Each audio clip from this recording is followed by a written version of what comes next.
1절부터 우리가 보면 우리의 전한 것을 누가 믿었느냐? 여호와의 팔이 누게 나타났느냐? 복음을 전해도 안 믿을 것이다. 그것을 예언하고 있는 거죠. 우리의 전한 것을 누가 믿었느냐? 안 믿었다. 그 말입니다. 그래서 복음을 전해도 그리스도가 오셔서 또 바로 예수가 그리스도다 라고 이렇게 증거해도 믿지 않았다라고 하는 겁니다. 여호와의 팔이 누게 나타났느냐? 여호와의 팔은 구원의 능력에 나타내는 거죠. 우리를 구원하려고 하는 그런 하나님의 구원의 능력이, 다시 말하면 예수 그리스도를 통한 그런 구원의 하나님의 은혜와 능력이 누게 나타났는가? 믿지 않으니까 그들에게 나타나지 않는 거죠. 오히려 그것을 받은 이방인들에게 이 복음을 통해서, 예수 그리스도 통해서 구원하시는 하나님의 능력이 많이 나타나게 된 것입니다.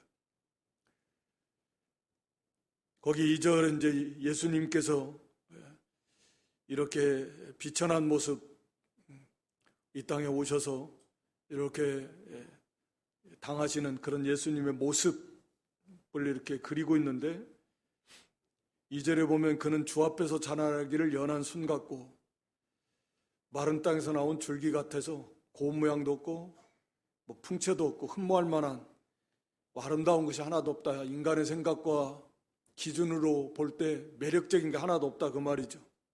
예수님의 뭐 출신, 또 예수님의 그 학문, 그런 예수님이 처한 그런 환경, 스펙, 이런 것들이 오늘날로 보면 보잘것없다, 그런 말이겠죠. 연한 순 같다. 마른 땅에서 나온 그런 연한 순과 줄기 같다. 줄기는 이건 이제 뿌리로 이렇게 번역을 하고 있는데, 개역개정 같은 건 아마 뿌리로 되어 있을 건데, 이 뿌리라는 단어이고, 그러니까 뿌리가 나왔다, 그 말이죠. 땅속에 있어야 되는 뿌리가, 산에도 가보면 나무 뿌리들이, 밖으로 나온 뿌리들이 많이 있습니다. 그 뿌리에서 나온 연한 순, 그러니까 이게 제대로 된 순이 아니라 제대로 막 나와서 막 파릇파릇 보기 아름다운 그런 순이라는 개념이 아니고, 이건 아주 이렇게 무가치한, 그건 없애버려야 될, 그렇게 사람들이 볼 때는 그런 거예요. 저건 없애야 된다. 순이 나면은 아이고 저거 좀 있으면 저게 자라나서 꽃도 피고 열매도 맺히고 좋겠다, 이제 이런 게 아니고, 저건 저 쓸모없는 거 좀 있으면, 그래서 저건 아예 저건 꺾어버려야 돼, 말하자면 그런 순을 말하는 거죠.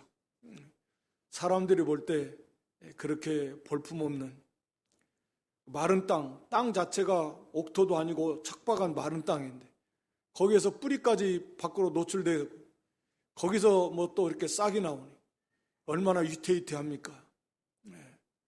예수님이 탄생하시고 나서도 헤롯왕 죽이려고 하고, 그렇게 예수님의 처한 모습 자체가 볼품도 없고 목수 천민계급이고 비천한 그런 갈릴리 지역 나사렛 지역에서 살으셨고, 배운 것이 있나, 집안이 좋길라나 뭐가 있나, 아무것도 없다, 이 말. 그래서 사람들이 기대했던 메시아하고는 너무나 동떨어진, 사람들이 기대했던 메시아는 막 다윗 왕과 같은 능력이 있어야 되고, 그래서 정치적으로, 군사적으로, 경제적으로 그 나라를 이 로마로부터 건져내고 그런 큰 능력을 가지고 그런 모든 문제들을 해결해 줄 메시아, 이걸 기다리고 있는데 어디 이렇게 보통 사람들보다도 훨씬 못한 그런 모습으로 이 땅에 오셨다라고 하는 거죠. 그러니까 우리가 아는 대로 우리가 예수님을 사실 온전히 닮아가고 또 예수님의 뒤를 따라가려고 하면 예수님의 모습과 예수님이 걸어가신 그 길, 그것이 사람들이 볼 때 매력적이지가 않아요. 전혀 그렇지 않습니다. 고운 모양도 없고 풍채도 없고 우리의 보기에 흠모할 만한 아름다움, 인간적인 기준으로 볼 때 흠모할 만한 것이 하나도 없다. 근데 그것을 사실은 이제 각오하고 가야 되는 거죠. 3절에 보니까 그는 멸시를 받아가지고 사람들로 하여금 멸시를 받은 아주 천한 가치가 없는 그런 존재로, 그래서 사람에게 실어 버림받고 사람들이 예수님을 배척하고 고향 가버나움 그 동네에서도 예수님 배척하고 죽이려고 그러고 미쳤다 그러고 배신하고 그런 예수님이 사람들에게 실어버림 받았습니다. 그러면서도 그러니까 많은 사람들이 시기하고 또 좋은 한편으로는 좋아하면서도 예수님을 대적하고 그런 예수님의 삶의 모습, 간고 많이 겪었고 고통이죠. 슬픔을 많이 맛보셨습니다. 가난과 실제로 예수님이 질병을 앓으셨다라는 말은 아니지만 그런 인생이 겪는 그 모든 고통을 예수님은 다 겪으셨습니다. 가장 어두운 시대에 가장 어려운 환경 속에서 가장 낮은 자리 그런 집안에 태어나시고 제대로 배우지도 못하고 먹지도 못하고 학문도 그런 집안 형편도 계급도 신분도 너무 형편없는 그런 가운데서 사람들이 아마 배고픔도 많이 겪으셨을 거예요. 예수님 사역하시면서도 시장하셔가지고 드실 것이 없어서 그런 적도 여러 번 있으시고,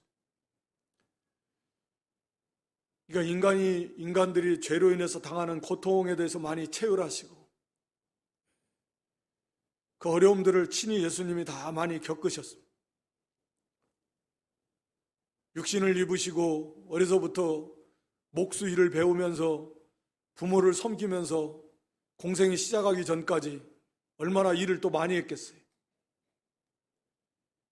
일도 얼마나 예수님 잘하셨을 것 같아요. 얼마나 피곤하고 힘들고 제대로 먹지도 못하고 어려움 다 많이 다 친히 겪으신 하나님이신데, 창조주신데 우리의 모든 것을 다 체휼하시면서 그 가운데서 모든 우리를 대표해서 하나님의 말씀 의를 완성하시려고, 그래서 그 예수님께 우리가 나아가면 예수님 우리의 모든 부분을 우리보다도 훨씬 더 어려움을 겪으셨어요. 그걸 다 통과하신 분이에요. 알아요. 우리 예수님은 정말 너무나 자비하셔서 우리 사람은 그 말도 마. 동감해 주는 게 아니라 내가 겪은 거에 보면 그건 고생도 아니야. 이런 식으로 보통 말해요. 나 때는 이렇게 꼰대라 그러잖아요. 나 때 하면은. 예수님은 훨씬 더 그보다 어려움을 다 겪으신 분이 바로 우리 예수님이십니다. 그 예수님 앞에 나아가 예수님의 도움을 구하고 긍휼을 구하면 예수님께서 거기에 합당한 또 위로를 해주시고 어떻게 도와주셔야 될 걸 예수님이 친히 겪으셔서, 물론 하나님이시니까 다 아시지만 친히 또 겪으셨잖아요. 예수님 배고픈 것이 어떤 건지 그 힘들고 피곤하고 지치고 어렵고 그 일하면서 그런 것이 어떤 건지 예수님 다 아십니다. 억울하게 욕먹고 비난받고 억울하죠. 미쳤다 그러고 배신당하고 팔아먹고 제자는 또 돈 받고 자기를 팔아먹었어. 이 겪어보기 힘든 일들이, 그런 일 겪는 사람이 얼마나 있겠어요.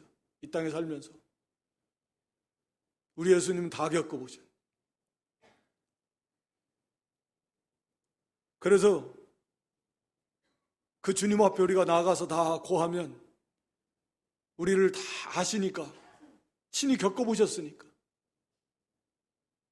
그걸 위로해 주시고 합당하게 또 도와주셔서 그걸 이겨나갈 수 있도록 도와주시는 우리 주님이시다. 히브리 기자가 그렇게 말하고 있는데, 우리 예수님도 이렇게 멸시를 받고 멸시받을 존재도 아닌데 우리 조금만 무시했다. 나를 무시해? 예. 조금만 하고 나를 무시하는 거야 지금? 못 참죠. 예. 우리 예수님 전혀 그런 분이 아니신데 죄도 없으신, 어떻게 말하면 뭐합니까?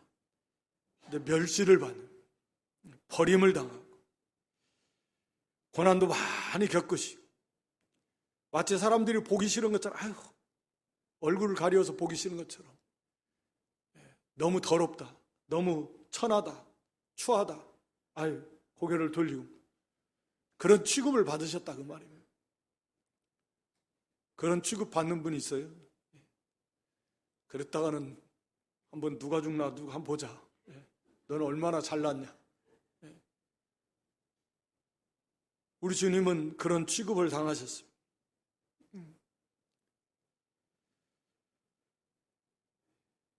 사절에도 보면 그는 실로 우리의 질고를 지고 우리의 슬픔을 당해서, 우리 때문에 그런 건데,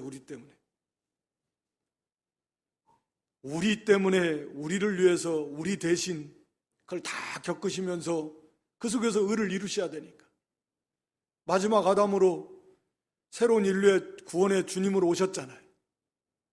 그러니까 우리와 똑같은 사람이 되시고 가장 낮은 자리에서 모든 인생이 겪을 수 있는 최고의 악조건 안에서 그 속에서 하나님 말씀을 나 순종해. 나도 그렇게 편하고 그렇게 좋은 시대에 그런 환경에서 말씀 다 지킬 수 있어. 이런 말 안 나오게. 나도 그런 때에서는 나도 말씀 다 지킬 수 있을 건데. 예수님은 최고의 악조건 속에서, 가장 어려운 환경 속에서 그런 걸 다 겪으시면서 모든 하나님의 말씀을 다 지키심. 그의 삶을 통해서 예수님은 의를 완성하신 거예요. 완전한 의, 완전한 삶을 사신 거죠. 그의 공생의 시작 전에도 그런 의를 완성하신 거 아니에요.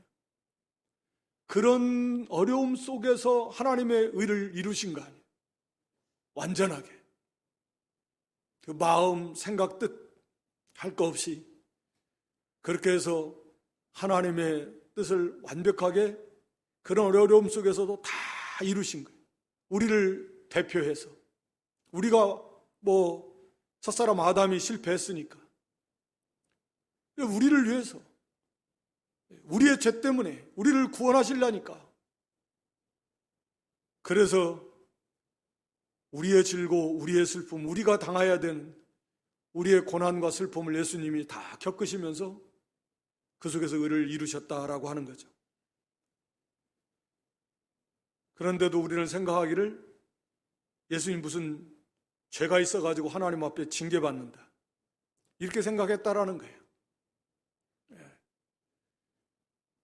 그러니까 자기 때문에 그런 줄 모르고 예수님 무슨 죄가 있어가지고 하나님 앞에 고난받는, 징계받느라고 저렇게 어려움 겪는다. 거기 5절에는 유명한 그런 성구이기도 한데, 그가 찔림은 우리의 허물을 인함이고, 찔린다라는 단어의 문자적으로는 구멍이 빵빵 뚫린다 그런 의미인데, 손과 발에 구멍이 뚫렸죠. 그리고 옆구리에 창 찔리시고, 그리고 이마에도 구멍이 났죠. 빵 뚫린 건 아니지만 그 가시가 굉장히 단단한 큰 가시로 엮은 건데 그걸 콱콱 찔렀으니까. 요즘에 별로 없는 것 같은데, 저 어렸을 때도 보면 그 탱자 나무 가시가 아주 튼튼한데 큰 건 상당히 크고 그런 종류여지 않았을까. 하여튼 그런 걸로 머리에다가 그냥 꽉 눌렀으니까 얼마나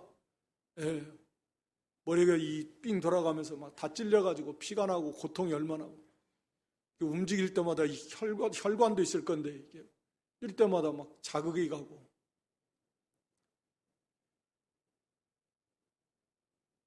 그렇게 찔리는 고난, 죽으심의 고난, 우리의 허물 때문이다. 이 허물이라는 단어는 하나님에 대한 반역, 하나님에 대한 반역을 말합니다. 이 반역죄. 근본적으로 이 죄가 하나님에 대해서 반역하는 거잖아요. 세상에서도 제일 큰 죄는 반역죄예요. 옛날에도 보면 구족을 멸하네. 이 반역죄, 역모, 반란, 이건 용서가 안 되는 거죠. 그냥 조금 뭐 다른 죄를 짓는가, 이런 반역이에요, 반역. 이게 하나님에 대해서 이 반역죄를 지었다, 인생이. 그냥 죄를 지어도 죽어마땅한데 하나님을 반역해서 어찌겠다는 거예요. 하나님을 대적하고 마귀가 지가 하나님 자리에 올라가겠다. 거기에 속아 넘어가가지고 사람들은 자기가 하나님 자리, 자기가 하나님이요, 하나님처럼 된 겁니다. 완전히 거꾸로. 그래서 모든 것을 자기중심적으로 하나님처럼 자기에게 좋으면 좋은 거고 자기가 안 좋으면 안 좋은 거고, 모든 걸 하나님은 그게 옳은데 하나님 중심으로, 하나님 보시기에 옳은 건 옳고 하나님 보시기에 옳지 않은 건 옳지 않은 건데, 하나님 절대 선이고 의시니까 사람이 하나님처럼 됐다는 건 그렇게 된 거예요. 철저하게 자기중심적, 하나님 반역한 거예요. 죽어 마땅한 거죠. 또 그 상한다라는 단어는 그냥 막 집 밟아가지고 뼈가 막 부서지는 이제 그런 의미, 그러니까 고통을 말하는 거예요. 예수님 당하시는 고통, 물론 뼈가 뭐 꺾어지지 않았지만 그렇게 뼈가 부스러지는 듯한 그런 고통을, 우리의 죄 때문에, 모든 포괄적인 죄가 너무 많으니까 그 죄 때문에 우리 주님께서 이렇게 찔리시고 상하시고 몸에 구멍이 뚫리시고 뼈가 으스러지는 듯한 그런 고난을 받으시면서 하나님의 진노의 심판을 받으신 겁니다. 그래서 그가 징계를 받음으로 우리가 평화를 누리고, 평화, 샬롬이죠. 하나님과의 화평을 이루고 그 안에서 참된 평화를 맛보고 누리며 영원한 참된 샬롬을 이제 누리는 삶을 살게 된 것입니다. 예수님이 이런 고난 받으시고 우리는 사실 한 건 아무것도 없어요. 생각하면 할수록 그래서 참 기가 막힌 거죠. 그런 예수님에 대해서 오히려 멸시하고 비난하고 조롱하고 감사해도 부족할 판인데 잡아 죽이기까지 하고, 참 어떻게 표현할 수가 없는 거죠. 그래서 참 평화를, 하나님과의 원수된 관계에서 이제는 하나님과 화평을 이루는 관계가 되었다. 화평을 누리자, 하나님과의 화평. 이게 참 말할 수 없는 그런 그 은혜입니다. 우리가 하나님과의 화평, 여기 우리가 평화를 누리고, 이것도 사실 우리가 로마서 5장 1절 이하에도 이제 우리가 하나님과 화평을 누리자 또는 누린다. 하나님과 화평을 누린다라는 얘기는 우리 사람으로 쉽게 얘기하면 아주 가장 친한 관계에서 너무너무 사이가 좋아가지고 막 그냥 싱글싱글 웃어가면서 주고받으면서 또 나누면서 공유하면서 너무나 좋은 그런 친밀한 사랑의 또 교제, 그 화목을 누리는 거죠. 너무 좋은 거예요. 조금도 어떤 불편함이 없어요. 뭔가 조금 이 응어리진 거 이런 거 없어요. 속에 감추고 있는 거 없어요. 그냥 완전한 화평의 관계. 그러니까 하나님과의 관계가 그런 관계. 막히는 거 하나도 없어요. 걸리는 거 하나도 없어요. 깨름직한 거 하나도 없어요. 긴장할 것도 없어요. 이럴까 저럴까 너무 좋은, 너무 친밀하고, 너무 그 속에서 누리는 그런 결과가 이 평화잖아요. 완전한 평화. 이것을 하나님과의 관계 속에서 그것을 누리는 이 땅에서도 그렇게 누려야 돼. 그렇게 해놓으셨으니까 회개하고 하나님 앞에서 자기의 죄를 낱낱이 고백하고 하나님은 뭐 당연히 용서해 주시죠. 우리 그리스도 안에서 진심으로 죄를 고백함, 뭐 우리 주님, 우리 하나님은 다 용서해 주시고 맞아 주시고 그렇게 해서 하나님과의 화목을 누리고 또 하나님의 말씀대로 살려고 힘을 쓰면 하나님 또 더 기뻐하시고 거룩한 삶을 살라. 거룩. 세상과 구별된 그런 마음과 생각을 가지고 그런 관을 가지고 그렇게 살라고 힘을 쓰면 하나님 참 기뻐하시고 가까이 해주시고 완전하진 않죠. 부족한 거 많지만 그렇게 회개와 병행하면서 힘을 쓰면 하나님이 기뻐하시며 그 달콤한 참된 화평을 누리며 살 수 있다. 천국에서 누리게 되는 그런 어떤 그 안식, 그 화평을 맛보고 누리면 그 평화. 예수님의 이런 뭐 우리의 죄값으로 당하는 이 고난, 그러니까 막 이 다 구멍이 뻥뻥 뚫리고 뼈가 으스러지는 것 같아. 이게 다 우리의 죄 때문인데 죄값이 이렇게 무섭다라고 하는 거죠. 우리 예수님께서, 하나님께서, 창조주께서 사람이 되셔서 이런 죄 문제를 해결해 줄 수 있는 방법이 딱 이것밖에 없는데 이런 고난을 받으심으로써만이 이 죄의 문제가 해결이 되는 거예요. 그러한 방법이 없습니다. 그러니까 우리가 얼마나 끔찍한 죄들을 많이 죄악 가운데, 그런 죄 가운데 살고 그런 죄를 아무렇지도 않게 범하고 그가 채찍에 맞음으로, 그러니까 알잖아요. 우리가 들어서 이 채찍 끝에는 쇠 조각, 뼈 조각 같은 거 있어가지고 그냥 한 번씩 이렇게 맞으면 살이 그냥 찢어지고 살점이 떨어져 나가고 심지어는 깊이 박히면 속에 막 이 내장까지 상하고 그리고 채찍만 맞아도 죽는 경우가 가끔 있다 그럽니다. 그리고 과다출혈, 피가 너무 많이 맞아가지고 죽는 거예요. 이런 채찍을 맞으시고 찔리시고 고난이란 고난 다 받은 거예요. 제자, 사랑을 다 쏜 제자가 은삼십에 팔아먹고 자기를 막 예수님 따르던 사람들은 다 도망가 버리고 그렇게 사랑을 베풀었던 자들이 구경꾼이 돼가지고 조롱하고 그런 말로 다 할 수 없는 그런 고난을 우리 주님은 다 겪으셨습니다. 그것이 우리를 위해서 우리에게 평화를 주시고 이렇게 나음, 우리를 고쳐주신다라는 거예요. 궁극적으로 영적인 회복, 죽은 영혼을 살려고 치유해서 하나님과의 관계를 회복시키는 그런 회복, 고쳐주시고 살려주시기 위해서 우리 주님이 이런 고난을 받으셨다.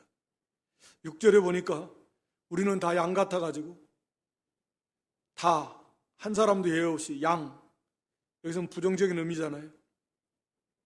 다 양 같아가지고 잘못 갔다네. 잘못 갔어요. 하나님의 말씀에서 벗어난 거죠. 하나님이 원래 창조하신 창조의 목적을 거역하고 가는 거죠. 그릇 행해서 각기 자기 길로 가요. 자기 길. 자기가 옳은 듯, 자기가 가고 싶은데 자기 생각에 자기를 위하고 자기가 좋을 거. 하나님을 위하는 게 없죠. 당연한 건데 양이 특징 중에 하나가 시력이 안 좋아가지고 볼 줄 몰라가지고 눈앞에 것만 본다. 그러니까 영적인 눈은 멀었으니까 눈앞에 있는 이 세상 것만, 육신의 것만 눈이 밝아가지고 그것만 쫓아가고, 그래서 자기 가고 싶은 대로, 자기 욕심대로 그저 세상적, 물질적, 자기중심적 그런 삶을 사요. 각기 다 자기 길로 가요.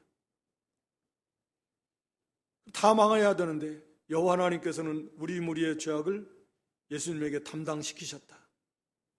거기 10절에 보면 여호와께서 그로 상함을 받게 하시기를 원하셨다.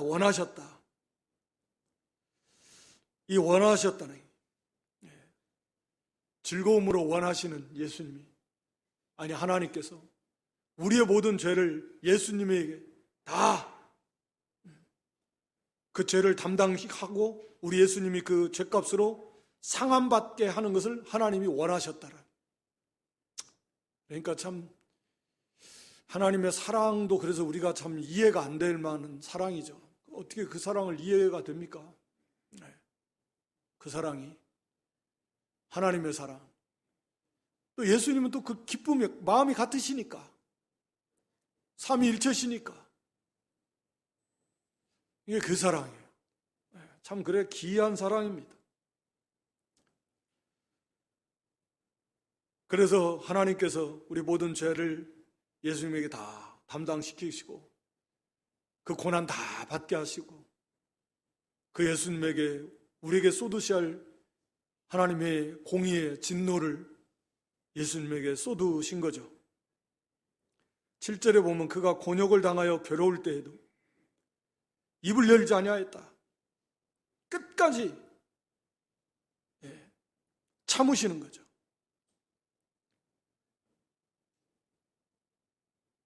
하나님의 뜻을 이루시기 위해서 인내하시고, 이게 하나님의 뜻이에요.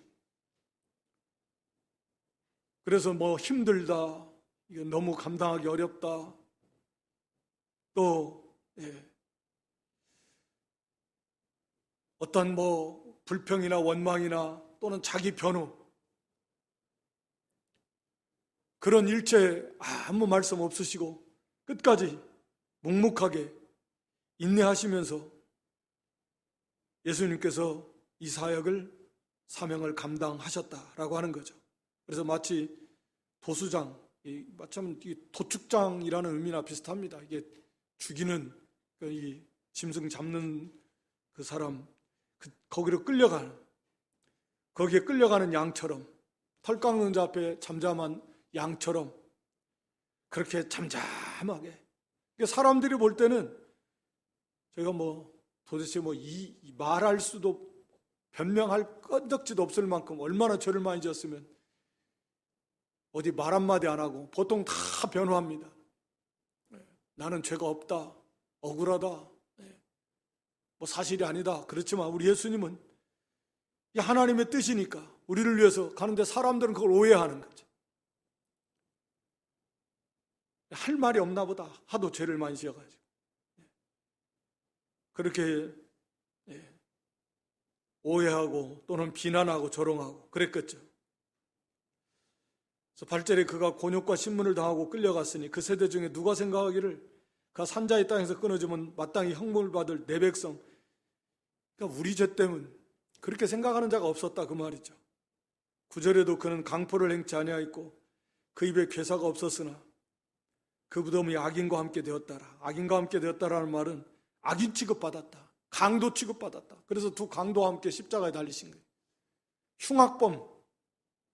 흉악범 취급을 당했어요, 사람들에게.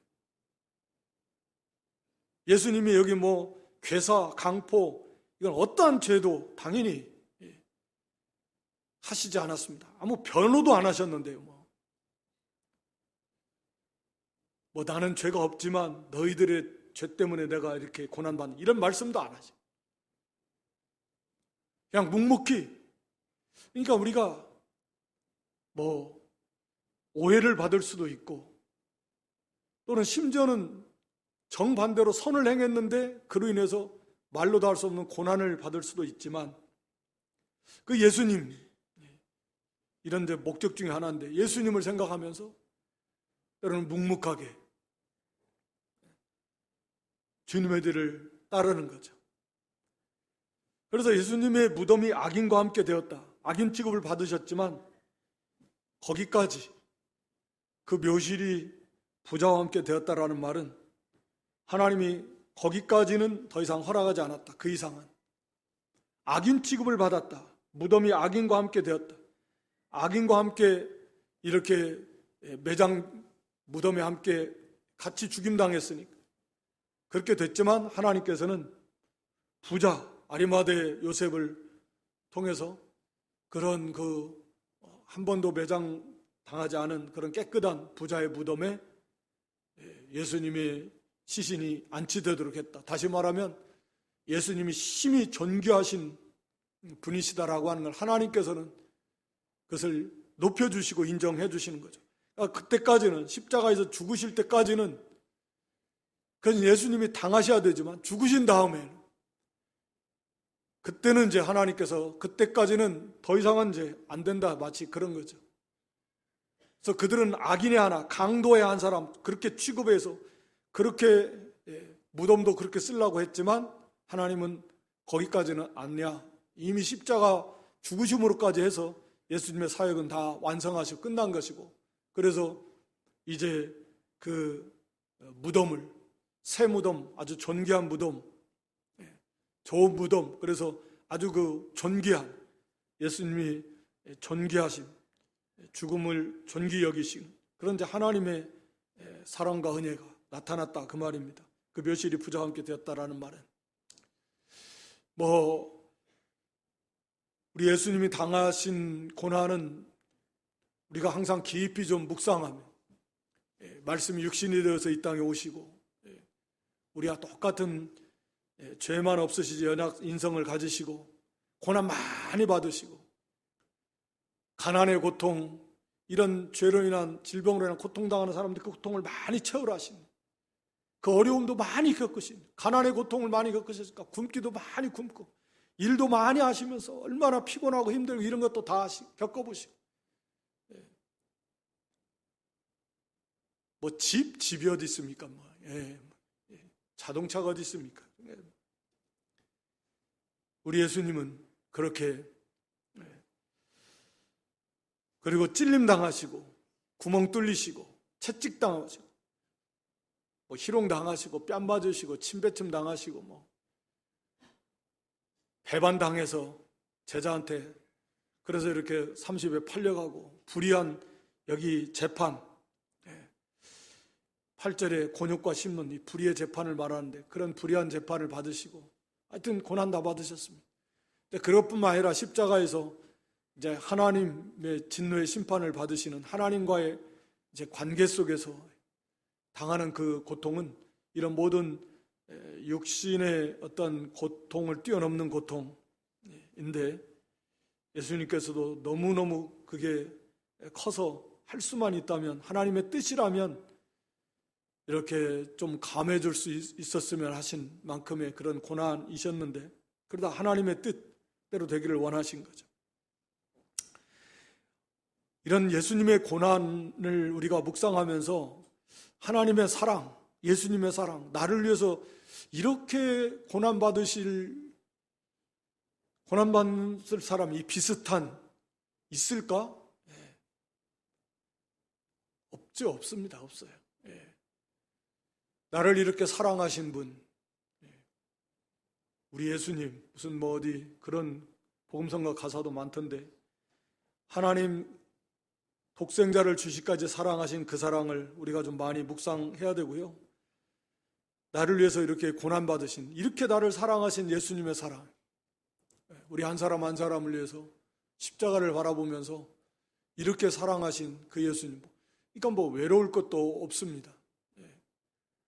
그 예수님이, 우리 주님, 하늘과 땅의 모든 권세를 가지신, 또 하늘에 속한 모든 복을 다 베풀어 주신, 그래서 이스라엘에 너는 참 행복한 자루다 그랬는데, 우리가 그 사랑을 좀 많이 좀 묵상하고 깨달아서 그 사랑에 끌려워서 우리도 그 사랑에 삼킴받아서 우리도 주님을 위해 살고 하나님 위해 살고, 그래서 이 고린도후서 5장 15절에 우리가 기록해서 살펴봤잖아요.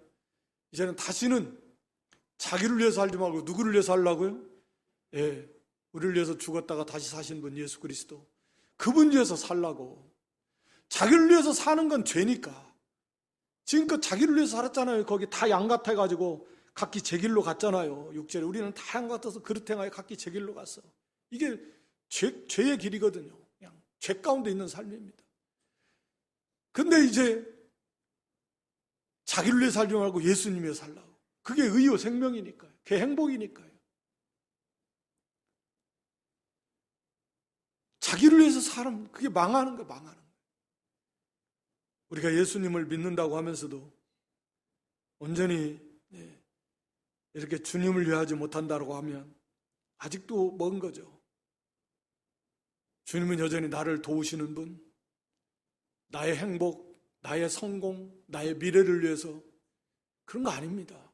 말은 맞죠. 나의 행복인데 나를 부인할 때 나의 행복이 주님 안에 있고, 나의 참된 미래가 비전이 주님 안에 있습니다. 나를 내려놓고 나를 부인하고 주님 위해서 살 때 그게 다 있는 거죠. 그래서 주님을 위하는 삶. 그리고 우리가 그 베드로전서 2장에 보면은 고난의 본을 보여주셨다 그랬는데, 우리도 주님의 뒤를 따라갈 때 고난이 옵니다. 근데 예수님의 고난만 하겠어요? 비교도 안 되는 거죠. 그런데 우리가 아는 대로 그 고난을 받으면 받을수록 예수님의 생명이 그 사람 안에 더 풍성히 임하게 되는 거예요. 그래서 또 고난을 허락하신 거고, 예수님을 닮아가는 거고, 그런 고난을 또 본받은 자기 십자가를 지고 가는 거죠.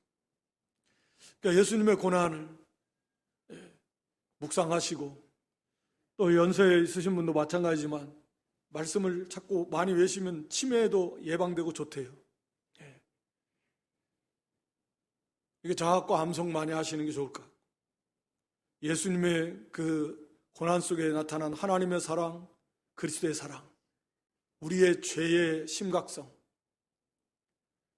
끔찍한 이 죄를 우리가 좀 범죄하는 것을 끔찍하게 이렇게 두려워하고 싫어하고 끊어버려야 되는, 우리의 죄 때문에 이런 거니까 그 사랑을 좀 더 깨닫고 우리의 죄를, 심각성을, 그 파괴성을, 끔찍함을 좀 알아서 죄를 멀리하고, 이제는 나를 위해 살지 말고 좀 주를 위해서 살라고 하셨은 거니까 그게 행복이고 생명이고 모든 게 그 속에 다 있으니까 그걸 깨달아서 주를 위해서 살고, 주님을 따라가다가 고난이 온 그 고난을 좀 본받고 그 고난을 잘 감당하고, 그래야 예수님 알아가고 닮아가고 예수님의 생명이 그 사람 안에 넘치니까 이런 그런 유익을 얻는 또 근본 기회가 될 수 있기를 주님의 이름으로 축원합니다.